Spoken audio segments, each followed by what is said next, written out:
Today, we have stepped into a world of martial arts and unusual magic. A world where one can tame fire or water as easily as they can tame a platypus bear. A world where one can visit the spirit world and train to be the masters of the very elements. Today, we are venturing into the world of Avatar: The Last Airbender and The Legend of Korra with the new tabletop system by Magpie Games. I was a fan of the original TV show when it aired originally back in 2005, when I was at the ripe old age of 12 years old. So when I saw that there was an Avatar rulebook on the shelf of my local gaming store, I had to grab it. This will be my first true system overview video, and I'm going to be doing a bit of experimenting with this video. So please, drop a comment and let me know how it went. Let me know if you'd like to see more of the Avatar RPG.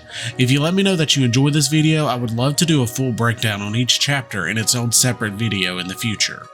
The Avatar system appears to be a late child or early teen system. Character death is rare, and much of the story is created with the intent to keep role-playing active, even during combat. I will be giving my overall thoughts at the end of the breakdown so you know what the system is about, and so you can decide if it is a system you may be interested in playing or buying for a loved one.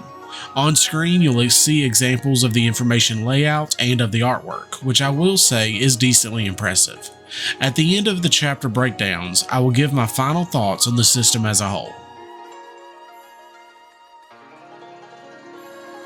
Chapter 1 of the book gives a brief overview of what an RPG is, how a group plays together, and how that interacts within the Avatar universe.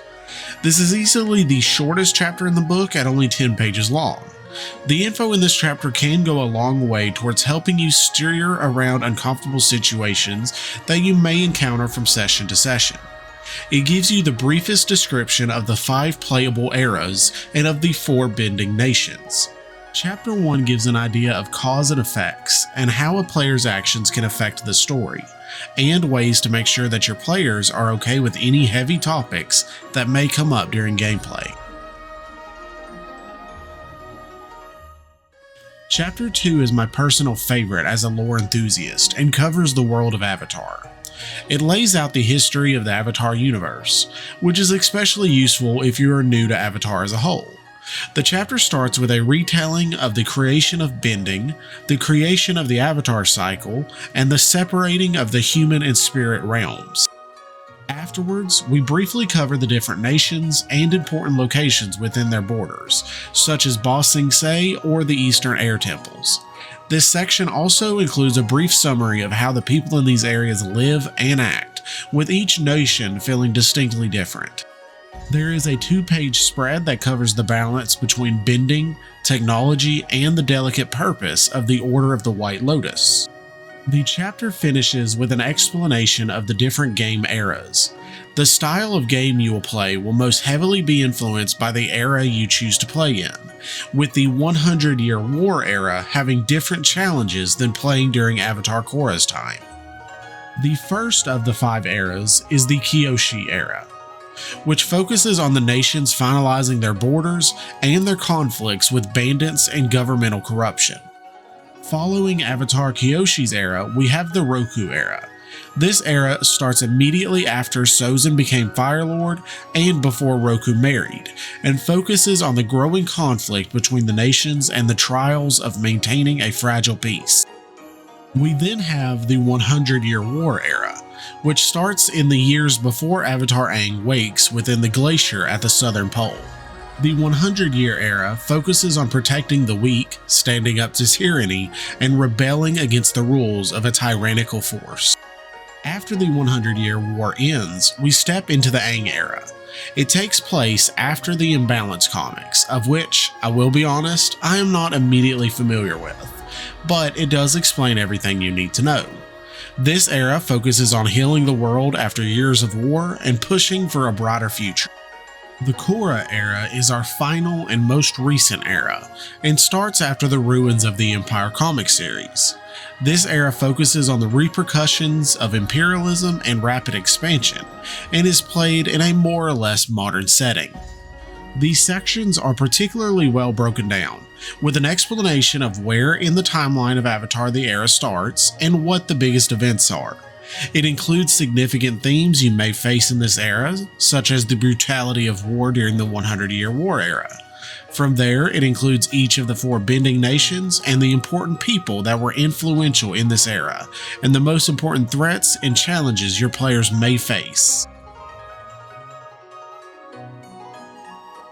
Chapter 3 includes the core elements, rules, and systems that make up the Avatar system. Some of these are familiar, while others are unique to the Avatar system. The chapter begins with suggestions on session length, scene framing, and how the dice in this game work. Avatar uses a 2d6 system instead of a d20, with +7 typically being a hit and 6 or lower typically being a miss. Most unique, at least to me, is that the GM does not roll dice within the Avatar role-playing system. Instead, the GM is mainly interpreting the events of the story and keeps the story moving by reacting to the player's actions.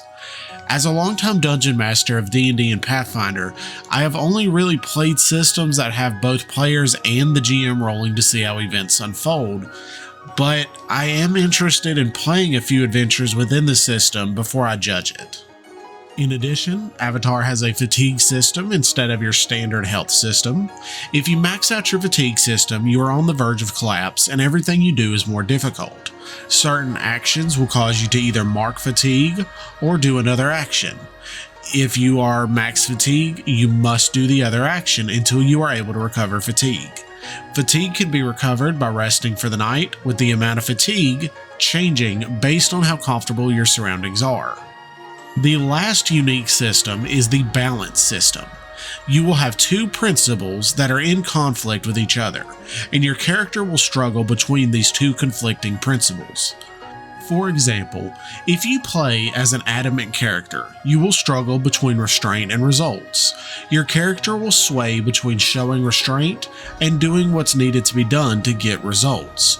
A character with a high result usually cares more about getting results than what it may cost, while high restraint may mean your character is too hesitant to act when the moment calls for it.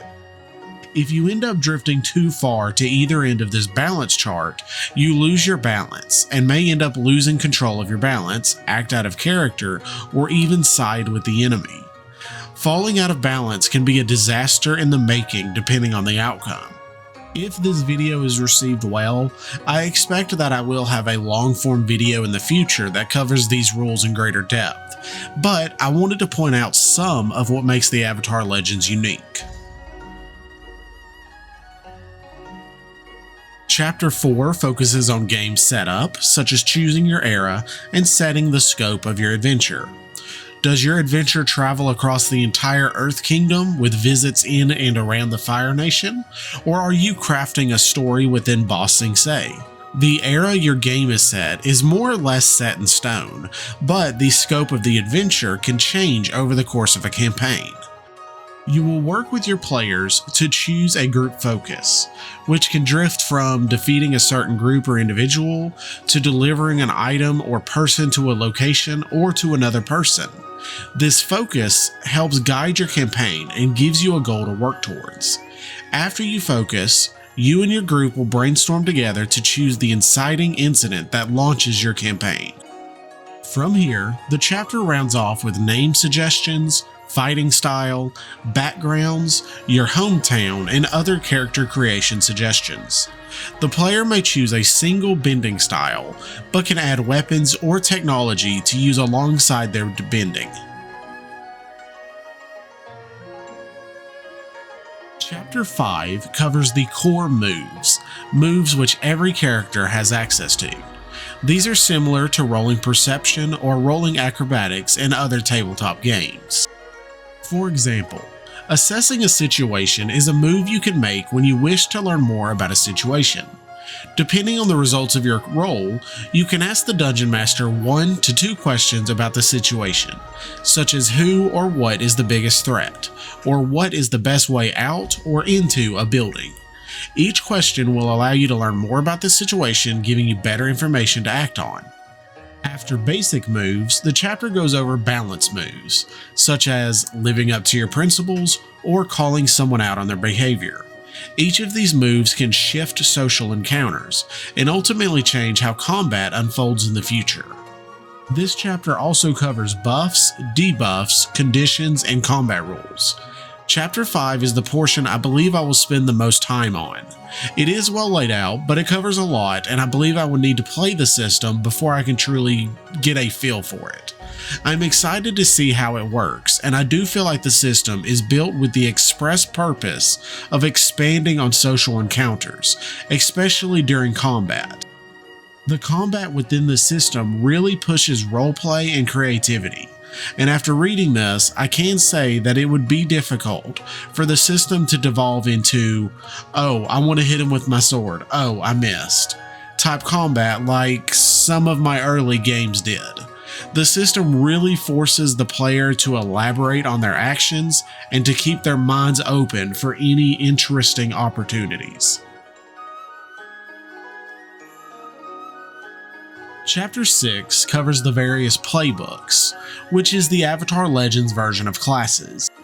Each class has its own unique principles, as well as an array of starting stat modifiers. The playbook suggests questions that will help you expand on your backstory, connections, and playstyle. Depending on your character's growth during your campaign, which is leveling up, your character can eventually grow into another playbook, allowing you to more or less have character arcs for your individual character. We will discuss the Pillar. The Pillar is a savvy tactician who binds the players together. Typically, a Pillar character comes from a background where they worked with or led a team in the past. A Pillar will drift between the principles of supporting their team and leading their team, with each principle giving bonuses to different styles of play. The Pillars gain a +1 to creativity and harmony, but have a penalty to their passion. The book offers 5 history questions that can help you flesh out your character, such as asking about your character's closest friend or confidant from their old group, or if your character has a uniform, heirloom, or symbol that you hold as important to you. These questions can go a long way to guiding your character into the role of the Pillar or knitting their story into the world of Avatar quickly and efficiently. It also suggests connections you can use for your character to form relationships with your fellow players. On the second page, you will go through a quick checklist to create a squad that your character was a part of. This will grant benefits that you can use later in your games. It covers moves that you can choose for your character, as well as a move your character is granted. For the Pillar, you can gain the Slide Around the Blow move, which allows you to either force an enemy to focus solely on you, or to be able to slip through combat to engage a new opponent without being hindered. The playbook will offer advice on which moves you may wish to take and a growth question that will assist in leveling your character. I will say each of the playbooks are suitably unique, and I can already see how many of the Avatar characters would have fit into the archetypes that the book lays out.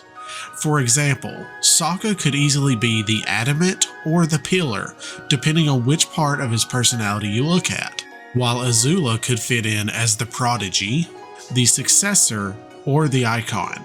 With multiple playbooks that can easily fit into each of these characters' arcs, you can kind of see how your character will grow along through the different playbooks.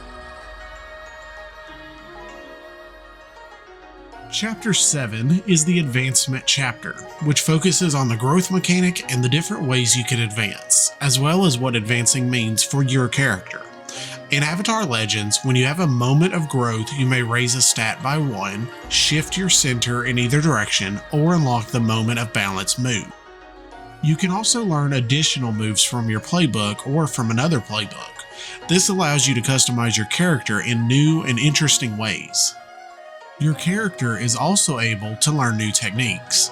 For example, all firebenders can throw a fireball, but only some firebenders are trained in creating a fiery pinwheel and being able to effectively use this move in combat. When you learn a new technique, either by training with a master or through any other means, you gain a learned technique. You can use these techniques only when you roll a +10, but you must mark an additional fatigue. This means your character has mastered a technique only so far as to be able to use it rarely and not without intense struggle. Once you are able to use the technique in combat, you effectively go from learned to practiced. You only need to be able to use this techniques once in combat to level it to practiced. At the practiced level, you no longer take an additional fatigue. It no longer wears you out to do so, but you must still put all your effort into the action. Becoming mastered is more difficult. When you are taught the move, you will be given a mastered condition.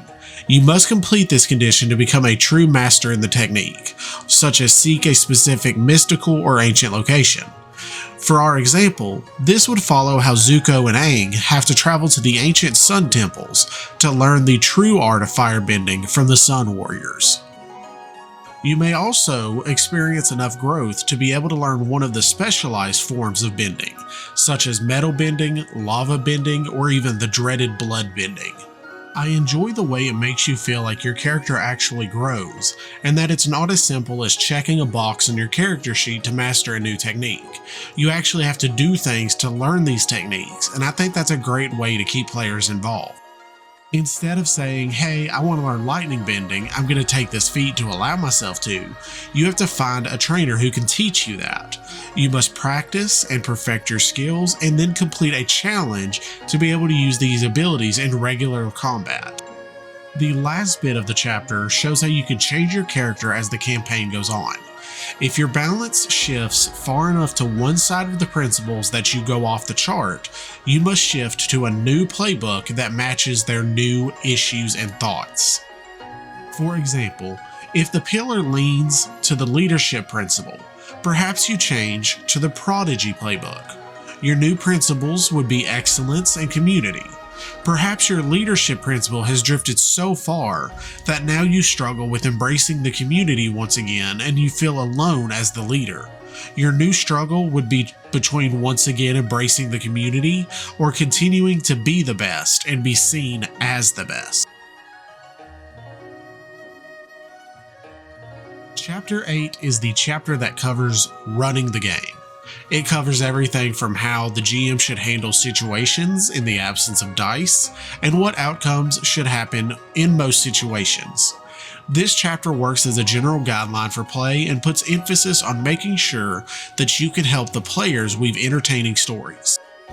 It offers tips on what to do when there's a lull in the action, if things slow to a crawl, or if the players grant you an opportunity to really spin the story off in new and exciting ways.